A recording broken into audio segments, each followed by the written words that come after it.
Bonjour à tous, on débute aujourd'hui à Marseille où l'on se réjouit forcément de l'arrivée d'Andoni Zubizarreta au poste de directeur sportif.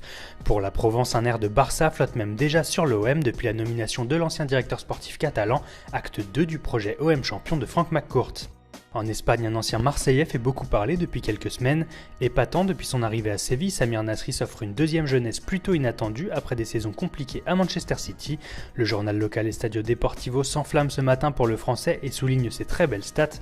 Avec 3 buts et une passe décisive, Nasri réalise le deuxième meilleur début de saison de sa carrière. Pour trouver mieux, il faut remonter à 2010 avec Arsenal. La presse ibérique est également très occupée avec la polémique qui gonfle autour de l'incident entre les joueurs du Barça et le public de Valence survenu le week-end dernier. Les joueurs blaugrana ont été vivement critiqués par le président de la Ligue, Javier Tebas, qui juge leur comportement honteux. La direction du Barça n'a pas tardé à répliquer et a saisi le tribunal arbitral du sport contre Tebas, qu'elle accuse d'être pro-madrilène. Pour Sport, le club blaugrana est même entré en guerre.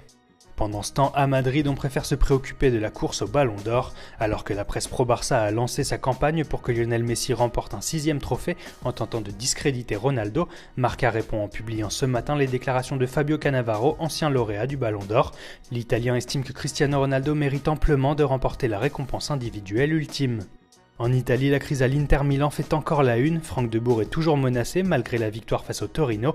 Et si Laurent Blanc est annoncé depuis quelques jours parmi les favoris pour lui succéder, le Corriere dello Sport assure aujourd'hui que Leonardo est dans les starting blocks pour récupérer le poste de façon provisoire, le temps que le club parvienne à recruter Diego Simeone. Plus d'informations à ce sujet à retrouver sur le site. Et on termine en Angleterre où les débordements des hooligans de West Ham ont choqué les tabloïds, mais le Sun parle également football et assure que les Los Angeles Galaxy souhaitent recruter Wayne Rooney.